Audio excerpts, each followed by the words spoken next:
Un balado Radio-Canada audio.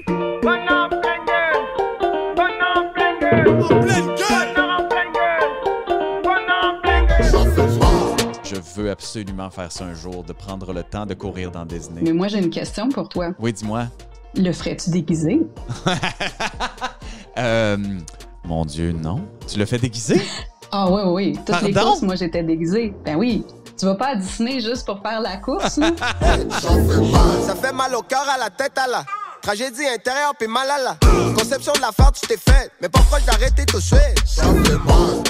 Oui, madame, oui, monsieur. Sorte de sentiments, d'émotions. Des réservoirs jamais à sec. Qui secouent ça 7 jours sur 7. Ça fait mal. Pour mon petit diaphragme. Sur l'aérobie, toi, pis ta femme. C'est en 6 déhanché, c'est drum. Au point que pas besoin de mise en forme. Ça fait mal. Hey, ça paraît pas, mais on est rendu à notre 104e épisode. 104 épisodes à parler de sport. Je regardais ça, ça fait 3 ans et demi environ que j'ai commencé ce truc-là, ce qui est un peu fou quand j'y pense. L'idée au début était de faire quelques épisodes. Je pense que c'était 8, et puis là, on est rendu à 104 épisodes plus tard. Je veux remercier tout le monde qui m'écoute. J'ai eu plusieurs commentaires. Je reçois beaucoup de messages, en fait. Je reçois énormément de messages. C'est ça qui me surprend le plus. C'est que je reçois des messages de gens qui ont été inspirés par la balado-diffusion, qui ont été motivés par la balado-diffusion, des gens qui m'écoutent et qui nous écoutent et puis qui nous partagent leur expérience, qui me partagent aussi leur vie. J'ai eu un super message il n'y a pas très longtemps aussi d'un papa qui passe à travers des moments hyper difficiles.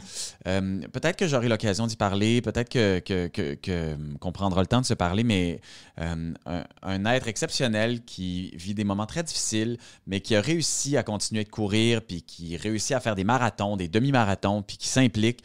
Un gars fantastique. Je fais des rencontres comme ça qui sont intemporelles, surtout. Et puis c'est ça que je veux vous dire aujourd'hui. Je veux vous dire merci à la gang du Grand Écart. Je regarde à chaque jour sur le site, sur la page du Grand Écart sur Facebook, et puis je lis avec intérêt, je m'informe parce que vous nous partagez. Pour vrai, c'est comme un site de... Ça pourrait devenir un site d'un magazine sportif, tellement, puis de coureurs à la limite, parce qu'il y a tellement de trucs là-dedans. Donc voilà, 104e épisode. Cet épisode-là, j'ai décidé d'appeler quelques personnes, puis c'est une publication en fait où on vous demandait vos meilleurs souvenirs de marathon, parce que oui, théoriquement, c'était le marathon de Montréal cette année. On était bien certains, moi le premier, de pouvoir le faire, ou à tout le moins le demi. Et j'étais tellement convaincu. Et puis ça, c'est un clin d'œil tout à fait vrai. J'étais tellement convaincu que c'est Arnaud Soli sur le plateau de Bonsoir, Bonsoir qui m'a dit, à qui j'ai demandé, tu fais le marathon? Puis il m'a dit, c'est annulé. Puis j'ai fait, voyons, c'est annulé. Puis il m'a dit, là, tu me niaises. Je dis, non, c'est annulé. Il dit, oui, ça a été annulé, le marathon de Montréal. Il était convaincu que je le niaisais tellement que j'étais convaincu que ça allait se passer. Je me suis jamais posé de questions sur le marathon de Montréal cette année. Je pense qu'on aurait pu tout à fait le courir. J'imagine que l'organisation était complexe. Cela dit, la 30e édition, ça va avoir lieu l'année prochaine. Là, on se croise les doigts. Je ne peux pas croire que non, mais ça va être du 23 au 25 septembre. Donc, je vous ai demandé des souvenirs de marathon. Je vous ai demandé sur le site Facebook, sur la page Facebook, vos meilleurs souvenirs de marathon. Montréal, mais des marathons en général. J'en ai plein de souvenirs de marathon. J'en ai plein, pas parce que j'en ai fait plein. Là, j'en ai pas fait plein des marathons. J'en ai fait 3, 4. Mon Dieu, on dirait que je m'en souviens plus. 3. La plupart tous douloureux. Chicago 2 fois. J'ai fait beaucoup de demi, évidemment, mais genre beaucoup de demi, mais des marathons Chicago 2 fois, New York 1 fois. Et puis... tous ces souvenirs-là, puis je sais que vous vous en souvenez aussi, là, chaque ligne d'arrivée qu'on traverse, chaque moment où on a une douleur, chaque moment aussi qui nous ont rapprochés de cette date fatidique, du début du marathon, de la ligne de départ. Je racontais à un de mes amis hier qu'un des moments clés des marathons, c'est quand on se prépare tôt le matin puis qu'on arrive sur la ligne d'arrivée. puis que bon, c'est la ligne de départ, puis que c'est pas nécessairement encore le temps de partir. Il nous reste encore une petite heure. Il fait froid. Ça va se réchauffer, on le sait. Mais là, on est habillé un peu trop chaudement ou pas assez chaudement, puis on regrette, puis on se demande comment on va gérer ça. Puis aussi, le besoin d'aller à la toilette, ça me surprend à chaque fois, mais on est encore là. Tu sais, où est-ce qu'on se dit comme « Ah, mon Dieu, comment je vais faire pour gérer cette envie qui me tiraille? » Et puis on fait la file, puis on se dit « Ah, ça vaut-tu la peine de faire la file? » Hey, tous les marathons, on a des souvenirs fantastiques ou pas, mais on a des souvenirs clairs dans notre tête. Tu sais, je me souviens de mon premier à Chicago où j'avais fini en 3,28, 3,26, je sais pas trop, puis que j'avais particulièrement aimé, mais qui a été extrêmement difficile à gérer par la suite. J'avais mal partout. Je me rappelle du deuxième Chicago où est-ce que c'était un peu la remise en forme. Ça, c'était un peu la raison du début de ce balado-diffusion-là. Donc, ça fait 3 ans déjà, pouvez-vous croire.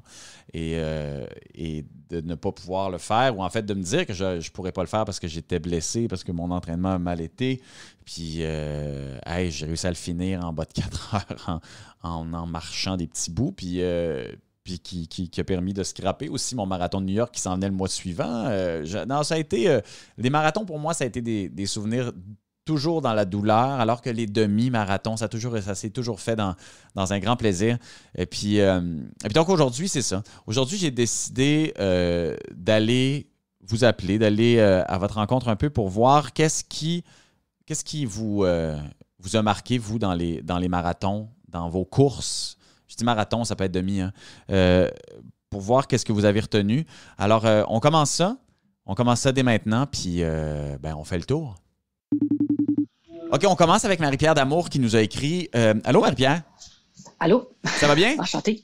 Oui, ça va pas pire. Je suis content de te parler pour 1000 raisons. La première, c'est parce que je voyais, puis bon, c'est des infos qu'on a eues, mais je voyais que ton premier marathon, tu l'as fait d'une belle façon.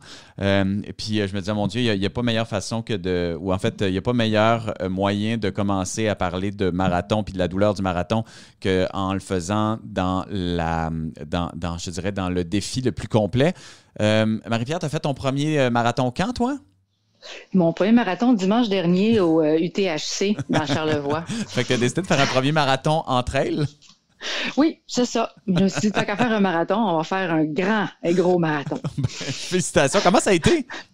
Écoute, ça a généralement très bien été. Ouais. C'était un parcours technique, plus technique que ce à quoi je m'attendais, quoique je l'envisageais. Ouais. Fait que ça a été pas évident. J'ai eu des petits enjeux de jambes et de pieds, mais sinon, morale d'acier tout le long. J'ai quand même eu beaucoup de plaisir. J'ai fini avec le sourire m'en disant que je suis tannée. J'étais prête à finir quand ça finit. OK, good. Puis, tu sais, 42 km sur... Je pense que ce qui aide, puis là, tu sais, je le dis là, sans expérience d'un 42 km en trail, là, mais je pense que ce qui aide justement en trail, c'est que veux pas, tu peux pas, tu sais, c'est pas toujours le même mouvement, c'est pas toujours en tout cas, la blessure est moins évidente, je trouve. En tout cas, la blessure de la bandelette, la blessure du tibia, la blessure, tu sais, c'est d'autres blessures qui viennent nous retrouver, là. Mais je me suis dit que c'était peut-être une bonne façon de commencer le monde du marathon en trail. Ben moi oui, j'avais fait plusieurs demi, fait que j'étais quand même, j'étais habituée à courir des certaines distances avec un certain temps, mais à ce point-là long, non, jamais. J'avais jamais fait ça et j'étais pas intéressée à faire des marathons d'emblée à cause de ça, que ça prenait trop de temps d'entraînement, je trouvais, pour m'entraîner pour un marathon. Mais tout d'un coup, l'aspect trail, pour moi c'est très ludique la trail, j'aime ça, fait que ça je peux partir des heures dans trail justement parce que c'est différent, t'es dans le bois, tu tripes autrement. Généralement, j'écoute pas de musique, je reste dans le plaisir d'être dans le bois. Puis ça, je peux partir bien longtemps. Fait que là, je suis partie très longtemps. T'es parti combien de temps? Ça t'a pris combien de temps, ce 42-là?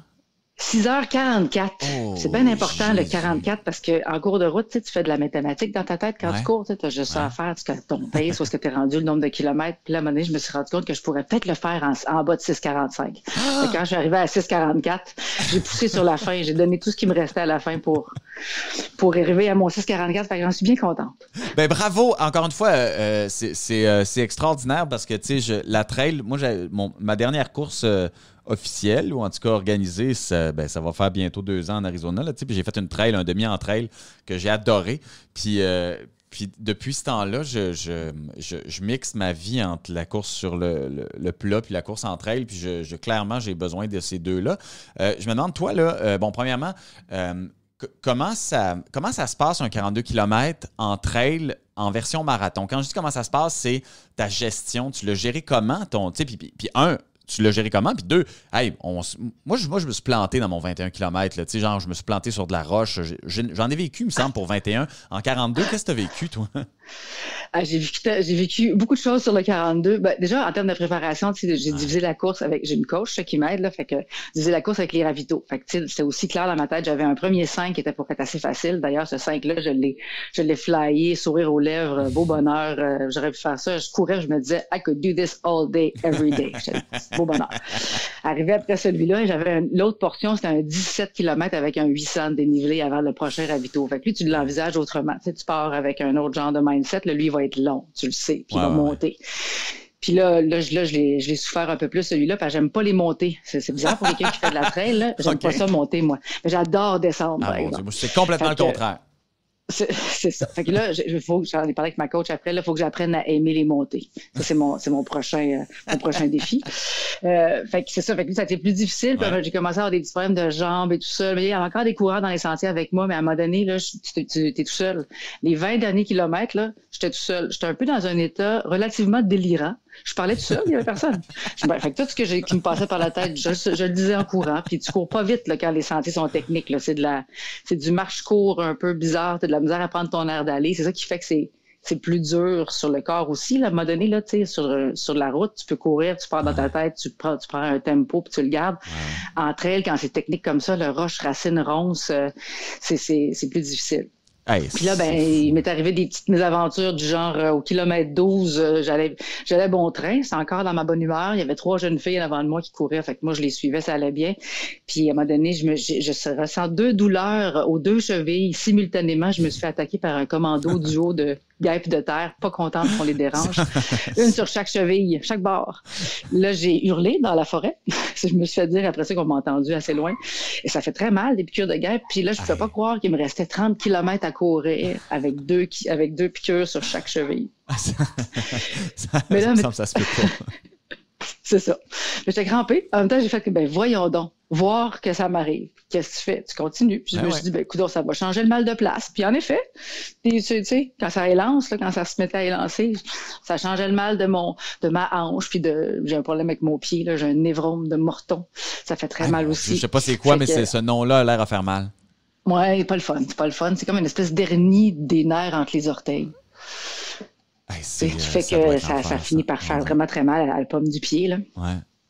C'est un volume de course probablement trop élevé, trop de dénivelé. Ça finit par les pieds réagissent. C'est-tu notre vie, ça?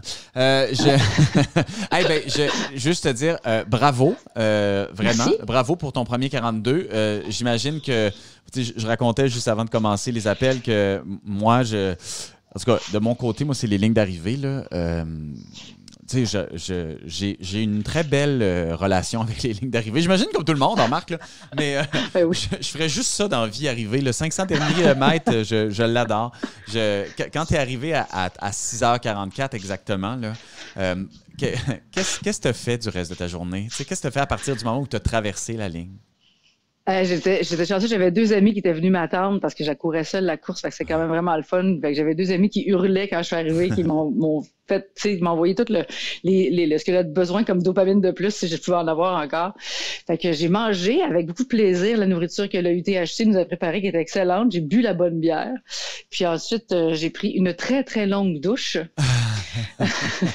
Parce que j'avais eu le temps d'avoir chaud et froid et toutes sortes d'affaires. Et j'ai mangé pas des pâtes et bu du vin le soir avec ces amis-là. C'était génial. Mon Dieu, je t'envie un peu. Je sais pas si je pense que je t'envie les 42 km malgré tout, parce que tu sais, même si on se fait piquer par des guêpes, la bière après, c'est la fois où la bière a du sens, je trouve. T'sais.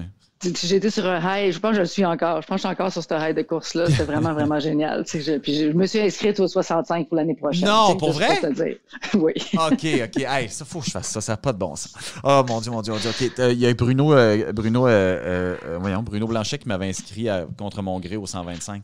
Mais je pas je pouvais pas aller. Je travaillais, mais sinon, j'avais... La belle excuse. Oui, je sais. Puis c'est une sale excuse, celle-là, parce que 125, vous m'auriez retrouvé mort dans le bois encore. encore. Hey, 125, déjà que ça, moi, 65, il me fait peur, mais que quand tu viens de finir une course puis qu'ils te disent les inscriptions sont ouvertes pour l'année prochaine, ils savent comment te prendre. Là. Ah oui, hein? C'est ça. Ouais. Ah mon Dieu. Mais tu vois, même 45, j'ai la chienne. Tu sais, fait que 42, j'ai la chienne. Fait que, en tout cas, une chose est certaine, c'est que l'année prochaine, je veux vraiment me forcer pour y aller. Je sais que c'est compliqué. J'essaie de plus faire d'arrangements parce que je me déçois tout le temps. Comme là, c'est le Petit Train du Nord en fin de semaine prochaine ou l'autre. Puis je suis inscrit au marathon, mais oublie ça, je peux pas le faire. Si je le fais, je me blesse. Fait que j'ai c'est ça. Moi, je fais le demi. Ah, ben, je voulais le transférer pour le demi, mais il est trop tard. Fait que il est trop tard pour place, hein? Ouais, c'est ça. Fait que là, je suis inscrit à un marathon où j'irai pas. Fait que c'est pas grave. Mais j'aime mieux pas le faire et pas me blesser parce qu'avant, je l'aurais fait et je me serais blessé. Fait que j'aime mieux ça. Oui, je sais, j'ai déjà entendu ça, ces histoires-là. Mais on apprend en vieillissant, je pense. Merci énormément, Marie-Pierre, d'avoir pris le temps de nous parler. Ça me fait plaisir. Bravo encore. Bonne fin de journée. Bye. Merci, bye. Oui, hello, est-ce que c'est Karen? Eh bien, oui, c'est Karen. Salut, c'est Jean-Philippe Vautier, ça va bien? Ça va très bien, toi? Ben, ça va bien. Est-ce que ça te dérange si je te parle une couple de minutes? Non, pas vraiment. Écoute, moi, j'enregistre déjà parce que j'ai l'impression qu'il va trop avoir de bons stocks là-dedans. Je lisais un peu la raison pourquoi tu voulais nous parler de ton premier marathon. Puis en fait, c'est ton premier marathon ou des expériences de marathon, mais c'est surtout que c'est un marathon que j'ai déjà eu envie de faire. Mais j'ai jamais parlé à personne qui l'avait déjà fait. Alors, je pense que là, je pense que tu es la meilleure personne. Tu as fait le fameux marathon de Disney, c'est vrai?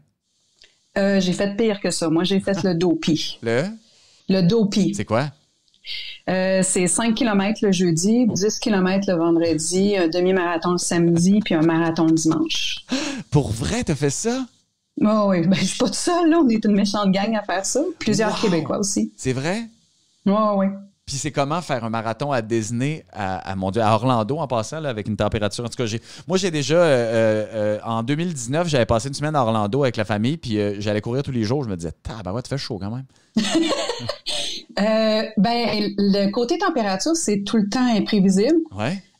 C'est même un running joke là, dans les groupes Facebook de course de Disney parce que les nouveaux qui vont arriver vont toujours poser la question comment on s'habille, c'est quoi la température. Puis il y a même des gens qui font des graphiques de température pour prouver que c'est complètement malade. Il y a quelques années, moi j'ai des connaissances à moi là, qui ont couru ou ils ont été obligés de courir avec des tubes Tintin parce qu'il faisait extrêmement froid. Puis au mois de janvier 2020, on a eu une canicule en Floride au point tel où la journée du marathon, ils ont bloqué une partie du circuit parce que c'était trop chaud. Ah! OK, ouais. C'est fou de même, là. Fait que vraiment, à Orlando, on le sait jamais. On le sait jamais, puis il faut que tes costumes fassent la job de toutes les températures possibles. Ouais. Ce qui fait que, inévitablement, quand tu cours là-bas, tu t'apportes pas rien qu'une paire de shorts puis une camisole, là. Ben, il y en a qui le font, là. Comme dans toutes les courses, il y en a qui sont dans l'élite puis qui vont partir puis qui vont le faire en short puis en camisole. Ouais. Mais ceux qui vont le faire costumé, ben là, faut que tu y penses à deux fois. Faut que tu penses à ton costume en considérant la température. OK. Puis là, évidemment, une fois que la température, bon, ça c'est réglé, une fois qu'on est sur la ligne de départ, un marathon à Disney, c'est quoi? Je veux dire, est-ce que c'est différent d'un marathon ailleurs? Oui, complètement. C'est-à-dire? Complètement.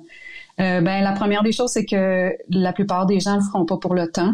Okay. En grande partie parce que l'intérêt d'aller à Disney, c'est qu'il va y avoir des personnages tout le long du trajet.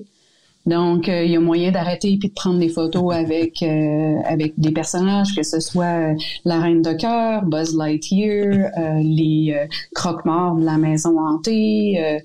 Tous les personnages de Disney peuvent être sur le circuit à un moment donné ou à un autre, puis on ne sait pas d'avance qui est où et qui est sur le circuit. Donc, quand tu vois quelque chose qui peut être des personnages, ben il y a des gens qui vont s'arrêter systématiquement pour faire la file, prendre une photo, puis repartir à courir.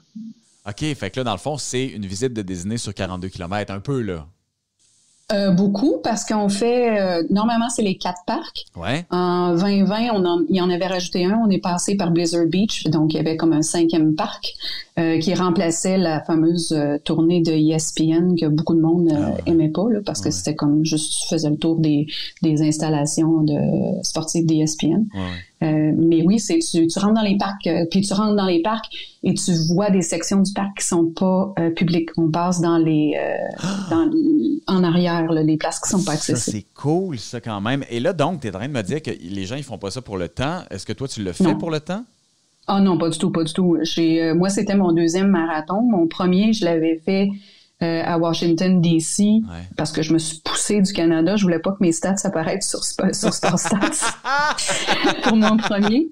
Mais mon temps, je suis correct avec le temps que j'ai fait pour mon premier marathon. Je l'avais fait en 5h03, puis j'avais visé le 5 heures. Donc, pour moi, j'étais super contente. Mais mon marathon de Disney, je l'ai fait en 6h30, je pense. Ah, mon Dieu! Fait que ça veut dire que je t'en as profité, là? Ben j'en ai profité. L'autre chose aussi, c'est que mes jambes avaient le 5, le 10 puis le 21 dedans. Là. C'est vrai. Puis après, on marche dans les parcs. Là, on n'est pas juste descendu en Floride pour le fun. Donc, le restant des journées, tu fais les parcs. Donc, oui, les jambes sont assez fatiguées, mais on en profite. On est vraiment là. C'est un trip de gang. Là. C'est, cool. T'as énormément de gens qui sont là. On est tous là pour les mêmes choses. On trip Disney pour la plupart. Donc, oui, on en profite. Ah, mon Dieu. Ben, pour vrai, c'est quelque chose que j'aimerais beaucoup faire. Surtout le côté, tu fais marathon, mais tu le fais dans un tout autre ordre d'esprit. En fait, c'est ça, tu es dans un autre esprit parce que veux pas, il y en a pas des marathons où est-ce que tu t'en vas à la ligne de départ puis tu fais comme je m'en vais visiter un parc d'attractions. Oui, il y aura en France. Il y a celle qui fait la tournée des vignobles, mais bon, ça, c'est une autre chose. Ah ben oui. Il est sur ma liste. Ah ben ça, j'avoue, hein. Oui, mais non, il y a ce marathon-là, ce qu'il y a de le fun aussi, c'est que une fois que tu es rentré dans les parcs, il y a des gens qui vont faire des attractions. Ben oui. Donc, la tradition veut que sur le marathon, il y a beaucoup de gens qui vont aller faire l'Everest. Là, malheureusement, ils viennent d'annoncer là, que pour le marathon de janvier, l'Everest va probablement être fermé. Mais ça faisait partie des traditions. Ceux qui sont capables d'aller faire l'Everest, moi, je passe en avant, mais oublie ça, là, je suis allergique aux montagnes russes. Moi aussi, je suis pas allée, mais il y en a beaucoup qui vont le faire. Il y a des gens aussi qui vont profiter, comme moi, j'ai profité de prendre une bière sur le circuit quand on est arrivé dans Epcot. Pendant la course? Oui. Ah, mon Dieu, wow! Oui. Il s'agit que le parc soit ouvert puis tu as accès au service du parc. Donc, moi, dans mon cas, ceux qui finissent très tôt risquent de passer dans certains parcs et le parc n'est pas encore ouvert, donc les services sont pas ouverts. Mais pour ceux qui sont un peu plus lents ou qui prennent un peu plus leur temps, ils vont avoir accès au service. Puis, donc, tu as pris une bière en plein milieu, au début? J'étais rendu au 40e kilomètre à peu près. Non, ouais. Au 40e, tu t'es pas dit comme, hey, tu sais quoi, un autre petit 12 minutes, puis je vais aller en boire une. Non. Il n'y en était pas question. Ça faisait 40 kilomètres que je l'attendais, cette bière-là. Hey, bravo. Ça, j'avoue que l'idée de prendre une bière avant de finir un marathon, ça doit être assez exceptionnel. C'est surtout que mon chum m'attendait avec la bière, là, donc c'était vraiment comme on s'était tout programmé, puis il m'attendait, je savais exactement qu'elle allait être au pavillon de la Grande-Bretagne, donc moi, je suis sortie d'en arrière des décors, j'ai foncé sur mon chum avec la bière. Ah, mon Dieu! Mais la plupart vont arrêter dans d'autres pays aussi. Il y en a qui vont arrêter au Mexique pour aller prendre des margaritas. Tous les pays sont ouverts à ce moment-là. C'est une autre affaire, là. OK. On est ailleurs. Un jour, je pense que je veux absolument faire ça un jour, de prendre le temps de courir. Mais moi, j'ai une question pour toi. Oui, dis-moi. Le ferais-tu déguisé? Mon Dieu, non. Tu le fais déguisé? Ah oui. Toutes les courses, moi, j'étais déguisée. Ben oui. Tu vas pas à Disney juste pour faire la course, là? T'étais déguisé en quoi? Le 5 km, je l'ai couru avec ma mère et mon chum. On était en Toy Story. Donc, ma mère avait le personnage de la bergère. Ouais.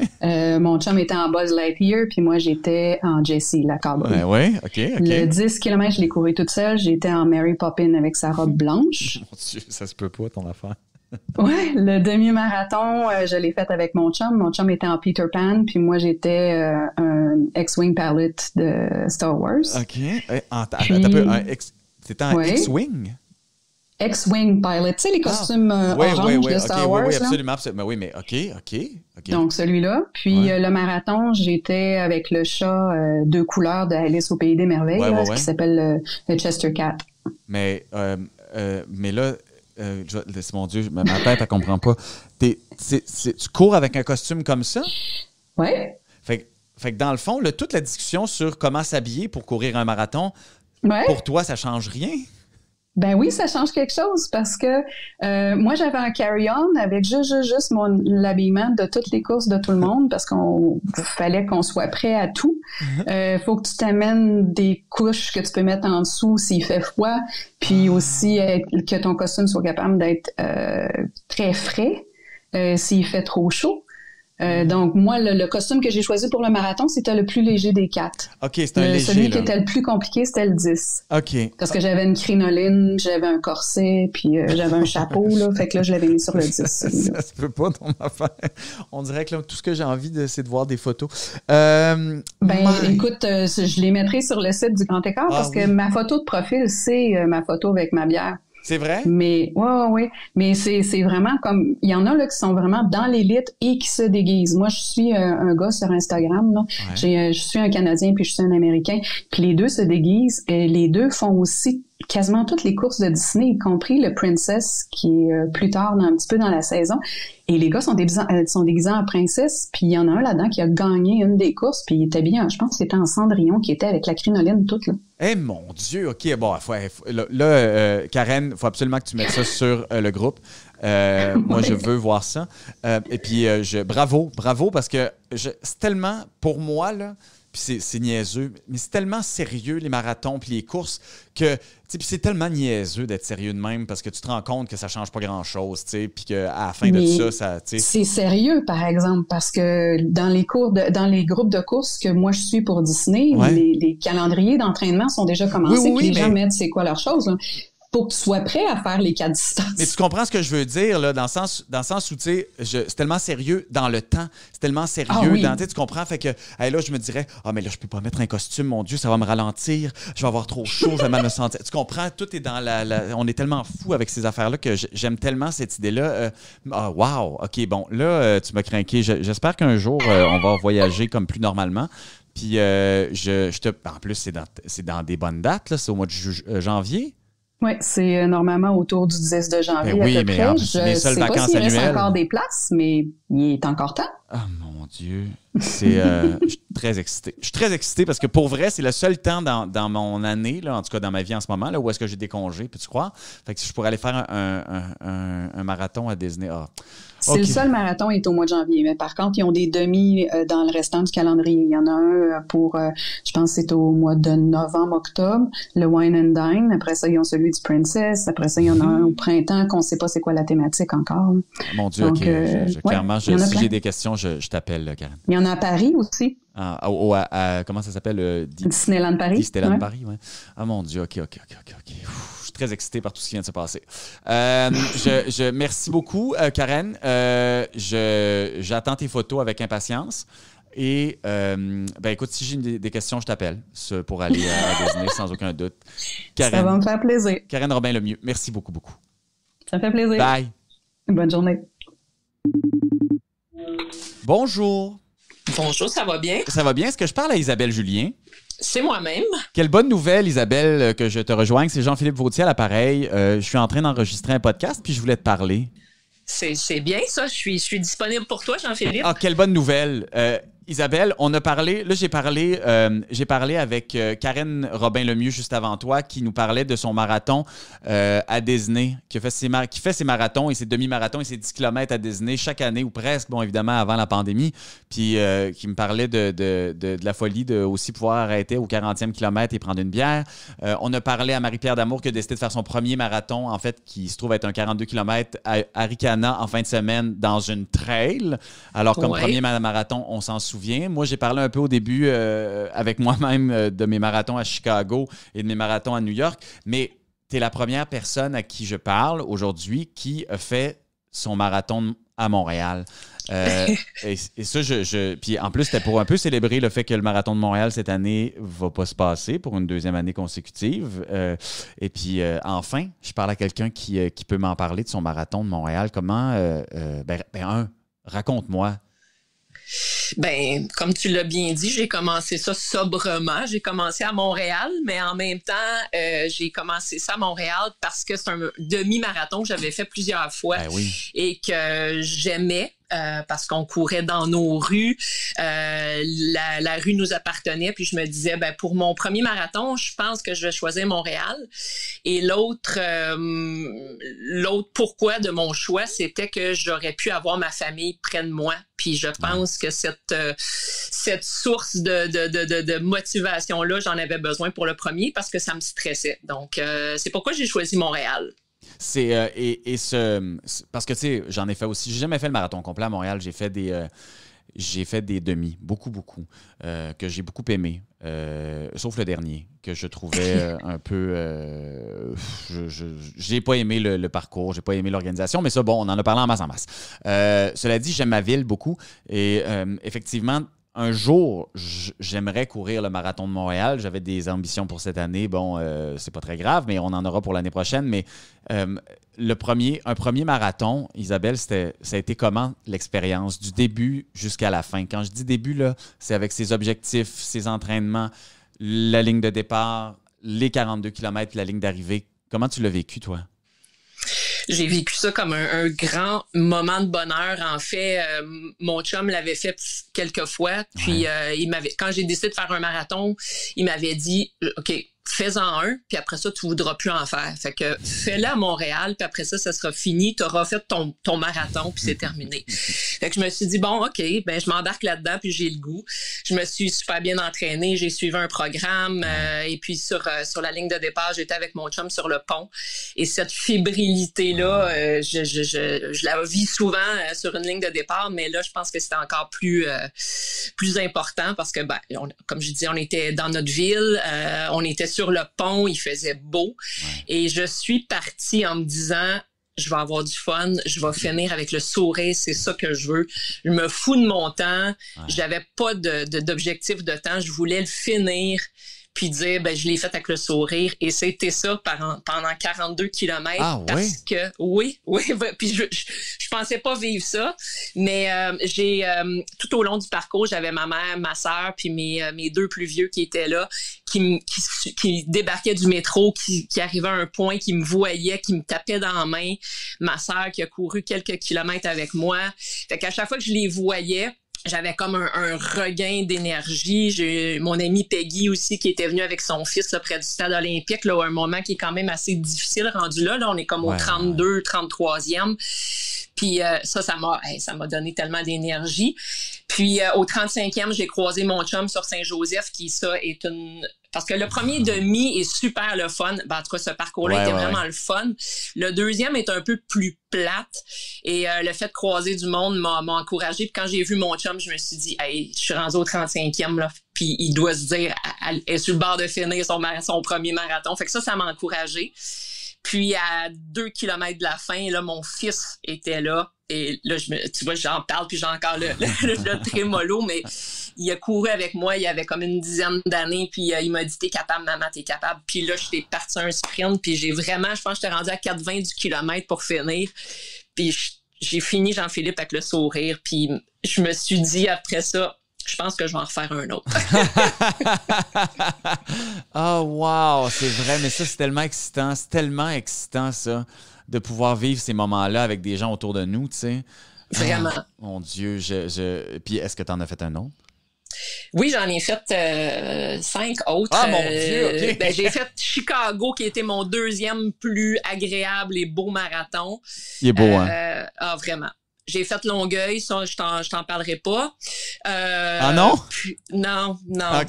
OK. Puis là, j'ai fait mon premier ultramarathon il y a 2 semaines à Ricana, donc 65 km. Et là aussi, ça a été un moment de bonheur bien agréable.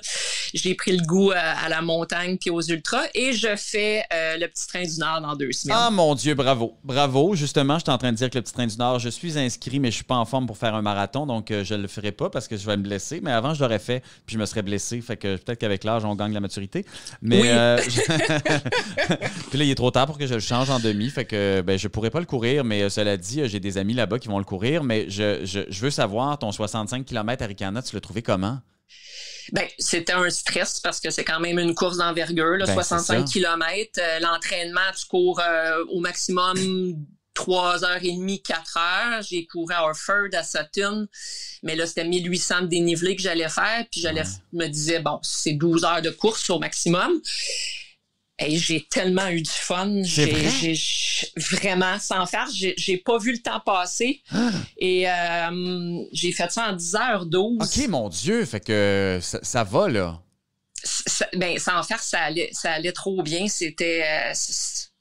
Et puis j'ai aimé cette idée d'on regarde pas notre montre, on marche quand on a envie de marcher, on parle avec le monde, les gens nous entraident, t'arrives au ravito, les gens se parlent, j'ai aimé cet esprit de camaraderie-là qu'on n'a pas dans un marathon sur route. Non, parce que ça va trop vite, tu sais. Ça va trop vite, tu regardes ta montre, tu veux courir, tu veux surtout pas marcher. Ouais. C'est pas ça la trail, puis je pense que je vais préférer ça pour les années à venir. Ben, c'est drôle hein, parce que j'en parlais justement, j'en ai parlé dans les derniers podcasts aussi. J'ai l'impression que c'est ce qui me va le mieux, mais en même temps, peut-être que c'est ce qui me va le mieux parce que c'est quelque chose qui est peut-être moins dur sur le corps. Puis quand je dis moins dur sur le corps, c'est sur une partie spécifique du corps. Quand le marathon, on fait le même mouvement pendant 3h30, 4h, ben, en trail, j'ai découvert que t'as mal à bien des endroits,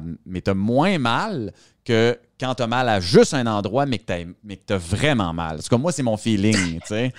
Oui, ça, c'est vrai. C'est vrai. Le corps travaille d'une différente façon, selon moi. Puis le fait aussi, c'est ça, que tu es capable d'arrêter, de manger. Sans te sentir coupable, ça, là, tu sais. Oui, c'est ça. Tu sais, marcher dans un marathon, on s'en veut. Tu sais, on s'en veut. À Chicago, j'ai marché, rendu au 34e, puis je me disais, comment ça, je marche? Je peux pas marcher. J'ai mal dans le dos. Entre elles, c'est pas ça. Il y a un gars qui m'avait dit, dès que tu vas te monter, tu cours pas, tu marches. Puis comme ça, tu te brûleras pas. Puis je pense que ça a été payant de le faire comme ça. Eh bien, je trouve très sincèrement que, c'est surprenant, puis c'est encourageant de parler à quelqu'un qui a plein de bonnes expériences de marathon puis de longue distance. C'est très rare. C'est très rare et moi, ça me rassure. Ça me rassure beaucoup, je vais juste te le dire. Je te souhaite la meilleure des chances pour le Petit Train du Nord, vraiment. Je vous souhaite qu'il fasse beau. Je vous souhaite qu'il ne vente pas trop, puis je vous souhaite que les couleurs soient magnifiques. Et puis, je te souhaite aussi que ce marathon-là soit aussi beau que tous ceux que tu as fait auparavant.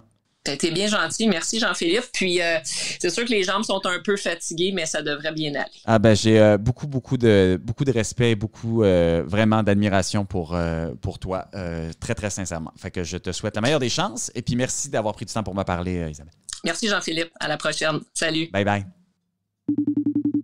Monsieur Vautier. Patrice Tremblay. Oui, Monsieur Le Vautier. Je te dérange pas longtemps. Oui. Je suis en train d'enregistrer un épisode sur les souvenirs de marathon. Les souvenirs. Oui, les souvenirs de marathon. Souvenirs, c'est toujours important. Oui. Ouais. C'est parce que, tu sais, c'était supposé être le marathon de Montréal. Fait que là, je me suis dit qu'on allait se poser la question, en fait, juste des souvenirs de marathon. Le premier marathon, le deuxième marathon, le troisième marathon. Peu importe c'est quoi, mais des souvenirs qui ont été marquants. Puis là, j'allais terminer l'épisode. Puis je me suis dit, avant de terminer, je veux juste appeler mon ami Pat parce que moi, j'ai un souvenir d'un marathon de Montréal que je n'ai pas fait, mais que tu as fait. Et c'est un des marathons dont je suis le plus fier. Puis c'est pas moi qui l'ai couru, mais c'est ton marathon de 2015 quand tu as couru en 2:56,55. Mm-hmm. Et pour nous, là, dans notre gang, je me rappelle encore de cette année-là, ça fait 6 ans. Je me rappelle encore de cette année-là comme si c'était hier. Et courir un marathon en bas de 3 heures, c'est une chose, mais de le courir de cette façon-là à Montréal, c'en est une autre. Puis je veux juste que tu me parles de ton 42 km de cette fois-là. Parce que, tu sais, si tu regardes tes autres marathons, t'es jamais redescendu. Est-ce que tu en as refait un autre au complet, marathon, depuis ce temps-là? Je pense pas.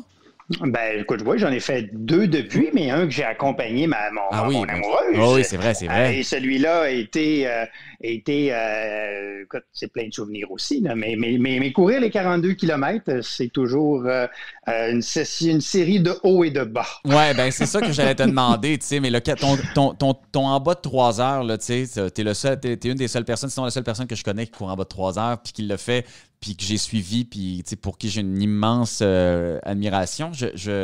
Comment ça a été ton 42 km? Ben écoute, là, on y va sur des souvenirs, des mémoires, mais écoute, c'est certain que, regarde, un 42 km, donc on l'avait préparé. Moi, je te dirais que ce qui avait fait en sorte que j'avais une cible qui était vraiment en bas de 3 heures, c'était que je m'étais entraîné avec le programme de Jean-François Harvey et je visais un 2,55 et j'avais... écoute, un programme de 12 semaines, j'avais fait les 9 dernières semaines de façon super méthodique et respecter les tables, les temps. Et écoute, j'avais un plan, une stratégie. Puis, ben honnêtement, j'ai jamais rien respecté de la stratégie. Je suis parti, puis j'étais tellement énervé que, comme toujours, on part toujours trop vite. Fait que je te dirais que cette journée-là, écoute, ce que je me souviens, j'avais été capable de gérer quand même l'énergie très bien jusqu'au 25, tu sais, 21, 25 km, ça allait bien. Puis après ça, ben écoute, tu te ramasses dans des discussions où est-ce que tu dis, je vais suivre les paces, les lapins. Mais écoute, pendant un 10 km, j'avais été complètement seul à courir, à entendre les gens sur le 3e balcon sur Masson qui me criaient « Go, go, go ». Tu savais pas d'où est-ce que l'encouragement venait. Mais tu prenais tout ce qui était possible. Fait que, écoute, regarde, les souvenirs rapidement, là, c'est de visionner la fin, écoute, quand tu es sur les 5-6 derniers kilomètres. Avec, tu sais, c'était sur Saint-Joseph, la fameuse petite côte qui était casse-pattes, puis savoir que vous étiez comme, tu sais, vous étiez venu m'intercepter à quelques coins. Là, je me souviens, Sylvain était en vélo, puis il me suivait. Fait que, tu sais, ça, c'était des motivations. Mais c'était vraiment de visualiser la fin. Puis, écoute, je me souvenais plus vraiment. Je savais que j'étais en bas de 3 heures sur les derniers kilomètres. Ça faisait très mal. C'était un seuil psychologique, mais en même temps, regarde, c'était un peu euphorique. Là. Écoute, moi, je m'en souviens. Je m'en souviens encore très, très bien. Puis, comme je le répète, c'est pas moi qui l'ai couru. Mais la prochaine question, c'est tu penses être capable d'en faire un autre en bas de 3 heures? Ben écoute, c'est toujours un souhait. Je t'ai déjà dit que j'étais capable de psychologiquement d'en faire un en bas de 2,50. Écoute, ça reste un peu dans le wishing list. Là. On verra ce que les prochaines années vont nous offrir. Merci. Je voulais juste faire un quick call parce que je trouvais que c'était important de finir sur... c'était que des notes positives d'ailleurs, mes nombreux appels aujourd'hui, là, mais le dernier en bas de 3 heures à Montréal en 2015, celle-là, je vais m'en souvenir pour longtemps. Merci, Pat, mon chum. Merci à toi. À bientôt. Je t'embrasse. Bye. Bye. Écoutez les meilleurs balados sur l'application Radio-Canada Audio.